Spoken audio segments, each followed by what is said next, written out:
அனைவருக்கும் வணக்கம். இது யூகேவி தமிழா. கல்வி சம்பந்தப்பட்ட தகவல்கள நம்ம சேனல்ல தொடர்ச்சியா குடுத்துட்டு வரோம். இதுபோக நம்ம சேனல பொறுத்தவரைக்கும் பல்வேறு வகையான படிப்புகள், பல்வேறு வகையான கல்லூரிகள பத்தி சொல்லிட்டு வர்றாங்க. நம்ம not only an engineering course. அத தாண்டி ஆர்ட்ஸ் அண்ட் சயன்ஸ் சம்பந்தமாவும் சொல்றோம். மெடிக்கல் சம்பந்தமாவும் சொல்றோம். வெட்டனரி சயன்ஸ் சம்பந்தமாவும் சொல்றோம். லா சம்பந்தப்பட்ட கோர்சஸ் பத்தியும் பேசிட்டு வர்றாங்க.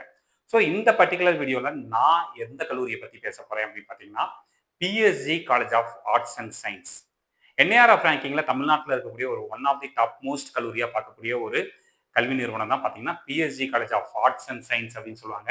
இந்த PSG college of arts and சயின்ஸை பொறுத்த வரைக்கும் 1947ல ஆரம்பிக்கப்பட்ட ஒரு கல்வி நிறுவனம். என்ஏஆர்எஃப் ரேங்கிங்ல தமிழ்நாட்டில் இருக்கக்கூடிய one of the top most காலேஜாகவும் பார்க்கப்படுதுங்க. இங்க படிக்கிற நிறைய மாணவ மாணவிகள் உலக அளவில் போயிட்டு இருக்கிறாங்க. இப்ப ரீசெண்டா வந்த யூபிஎஸ்சி எக்ஸாமினேஷன்ல வந்து பாத்தீங்கன்னா இந்த கல்லூரியில படிச்ச மாணவர் கிட்டத்தட்ட 982ங்கிற ரேங்கிங்ல வந்து இவர் வந்து யூபிஎஸ்சி எக்ஸாமை கிளியர் பண்ணி ரேங்கிங்ல வந்து 982வது ரேங்கை பிடிச்சிருக்கிறாருங்க. ஸோ அப்படிப்பட்ட ஒரு தமிழ்நாட்டில் ஒரு தரமான ஒரு கல்வி நிறுவனத்துல வரக்கூடிய வருஷத்துக்கான அகடமிக் இயருக்கான அட்மிஷன் ப்ராசஸ்ங்கிறது ஸ்டார்ட் ஆகியிருக்குது. ஸோ இந்த பிஎஸ்ஜி கல்வி நிறுவனத்தில் எப்படி சேர முடியும், அதுக்கான அட்மிஷன் ப்ராசஸ் என்ன அப்படிங்கிறது தான் இந்த வீடியோவில் சொல்ல போகிறேன். முழுமையான தகவல்கள் வேணுங்கிறவங்க இந்த வீடியோவை ஸ்கிப் பண்ணாமல் பாருங்கள். 1947 ஆரம்பிக்கப்பட்ட ஒரு ஆர்ட்ஸ் அண்ட் சயின்ஸ் காலேஜ் தான் PSG college of arts and science. இந்த கல்லூரியானது வந்து பார்த்தீங்கன்னா ஒரு அரசு உதவி பெறும் கல்லூரி, கலை மற்றும் அறிவியல் கல்லூரி. அப்ப இங்க 2 விதமான கோர்சஸ் நடத்திட்டு இருக்காங்க. ஒன்னு கவர்மெண்ட் எய்டட் கோர்சஸும் நடத்திட்டு இருக்கிறாங்க. இன்னொன்னு செல்ஃப் ஃபைனான்சிங் கோர்சஸும் நடத்திட்டு இருக்காங்க. அதே மாதிரி இந்த காலேஜை பொறுத்த வரைக்கும் 2 ஷிஃப்ட். ஒன்னு மார்னிங் ஷிஃப்ட் பேஸ் பண்ணி காலேஜுங்கிறது நடந்துட்டு இருக்கும். இன்னொன்று வந்து பார்த்தோம் அப்படிங்கிற பட்சத்தில் நம்மளுக்கு வந்து ஆஃப்டர்நூன் ஷிஃப்ட்லையும் நம்மளுக்கு வந்து கல்லூரிங்கிறது நடந்துட்டு இருக்குங்க. ஸோ இந்த கல்லூரியில் வரக்கூடிய அகடமிக் இயர் 2026க்கான அட்மிஷன் ப்ராசஸ்ங்கிறது ஸ்டார்ட் பண்ணுறாங்க. ஸோ அதுக்கான விஷயங்கள் என்ன அப்படிங்கிறது தான் இதில் வந்து பார்க்க போகிறோங்க. ஸோ 2026-27வது வருடத்தை பொறுத்த வரைக்கும் இவங்களோட அட்மிஷன் ப்ராசஸ்ங்கிறது ஸ்டார்ட் ஆகிருச்சு. நேக்ல அக்ரெடிஷன் வாங்கின ஒரு கல்லூரி. என்ஏஆர்எஃப் ரேங்கிங்ல வந்து பார்த்தீங்கன்னா 10வது பொசிஷன் பிடிச்சிருக்கக்கூடிய ஒரு கல்லூரி.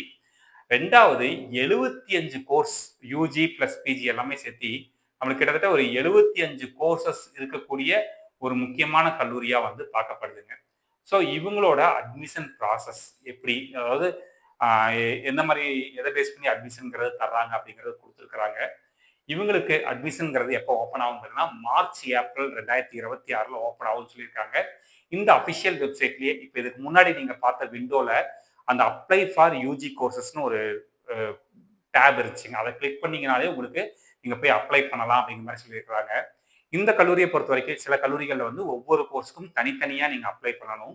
பட் இந்த கல்லூரியை பொறுத்த வரைக்கும் சிங்கிள் அப்ளிகேஷன் போதும். இதே வந்து எல்லா விதமான கோர்சஸ்க்கும் அப்ளை பண்ணுறப்ப நமக்கு வந்து யூஸ் ஆகிக்கும் அப்படிங்கிற மாதிரி சொல்லியிருக்கிறாங்க. இது அப்ளை பண்ணுறதுக்கு ஸ்டூடெண்ட்ஸ் கண்டிப்பாக வந்து அவங்களோட சொந்த மொபைல் நம்பரோ இல்லை பேரண்ட்ஸோட மொபைல் நம்பரோ மெயில் ஐடியோ தான் கம்பல்சரி கொடுக்கணும் அப்படிங்கிற மாதிரி சொல்லியிருக்கிறாங்க. ஸோ இதில் இருக்கக்கூடிய இன்ஃபர்மேஷன்ஸை பேஸ் பண்ணி நம்ம என்ன பண்ணலாம்னா அப்ளை பண்ணலாங்கிறாங்க. இந்த அப்ளை பண்ணுறதுக்கு என்னெல்லாம் தேவைன்னு பார்த்தீங்கன்னா recent passport size photograph, 10th mark sheet கேட்குறாங்க, கம்யூனிட்டி சர்டிஃபிகேட் கேட்குறாங்க, ஆதார் கார்டு கேட்குறாங்க, ஸ்பெஷல் கேட்டகரி, அதாவது நீங்கள் ஏதாவது எக்ஸ் சர்வீஸ் மேன், ஸ்போர்ட்ஸ் இல்லைன்னா வந்து ஃபிசிக்கலி ஹேண்டிகேப்ட் அந்த மாதிரி இருந்துச்சுன்னா ஸ்பெஷல் கேட்டகரி சர்டிஃபிகேட் கேட்குறாங்க, 12th ஹால் டிக்கெட் இல்லைன்னா 11th மார்க் ஷீட் கேட்குறாங்க, 12th ரிசல்ட் காப்பி, அதாவது வந்து பார்த்தீங்கன்னா ஃபார் யூஜி கோர்ஸ்க்கு ரிசல்ட் வந்ததுக்கப்புறம் அப்ளை பண்ணுறீங்கிற பட்சத்தில் இதை யூஸ் பண்ணிக்கலாம் அப்படிங்கிற மாதிரி சொல்கிறாங்க. ஸோ இதோட எக்ஸாக்டாக அட்மிஷன் ப்ராசஸ்ங்கிறது எப்படி சொல்லியிருக்காங்கன்னு பார்த்தீங்கன்னா உங்களுக்கு என்னைக்கு 12th ரிசல்ட் வருதோ அன்னைக்கே வந்து இந்த கவுன்சிலிங் ப்ரொசீஜர்ங்கிறது ஸ்டார்ட் ஆகிரும். அதுக்கான கவுன்சிலிங்கான இந்த டென்டேட்டிவ் ஸ்கெட்யூலுங்கிறது எப்போ நம்மளுக்கு ஸ்டார்ட் ஆகுதுன்னு பார்த்தீங்கன்னா நம்மளுக்கு வந்து ரிசல்ட் வந்து அன்னைக்கே கொடுத்துருவாங்க.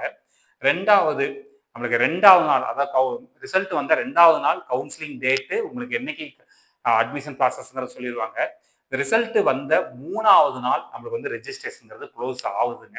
ஸோ +2 படிக்கிற மாணவர்கள் இப்போ இருந்தே நீங்கள் இதை அப்ளை பண்ணுறதுக்கான விஷயங்களை ஸ்டார்ட் பண்ணிக்கோங்க. எல்லா விஷயங்களையும் இவங்க வந்து என்ன சொல்கிறாங்க அப்படின்னு பார்த்தீங்கன்னா கம்பல்சரி ரிசல்ட் வந்து 3வது நாளில் முடிச்சிருவோம் அப்படிங்கிறாங்க. அந்த ரிசல்ட் வந்து 3 நாள் கழிச்சு வந்து இவங்க என்ன பண்ணுவாங்கன்னு பார்த்தீங்கன்னா ஒரு ரேங்க் லிஸ்ட் ரிலீஸ் பண்ணுவாங்க.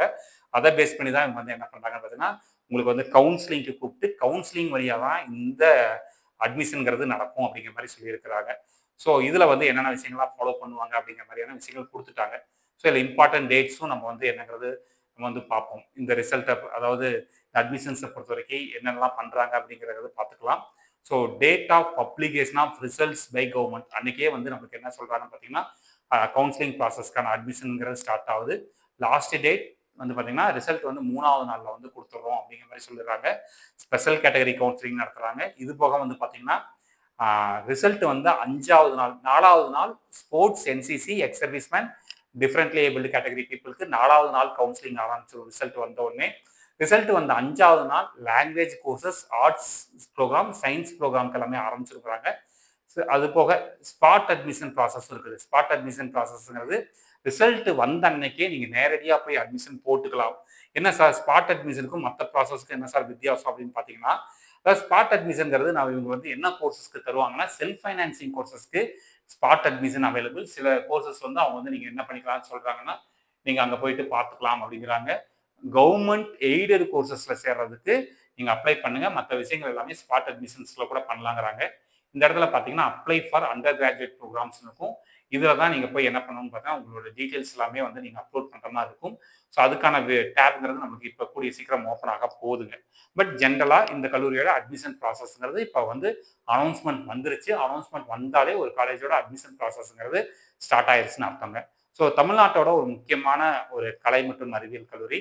அகில இந்திய அளவிலையும் 10வது இடத்தை பிடிச்சிருக்கக்கூடிய ஒரு கலை மற்றும் அறிவியல் கல்லூரியில் படிக்கிறதுக்கான ஒரு வாய்ப்புங்கிறது உருவாகி இருக்கு. இதை மாணவர்கள் மற்றும் பெற்றோர்கள் சரியான முறையில் பயன்படுத்திக்குமாறு கேட்டுக்கொள்கிறோம்.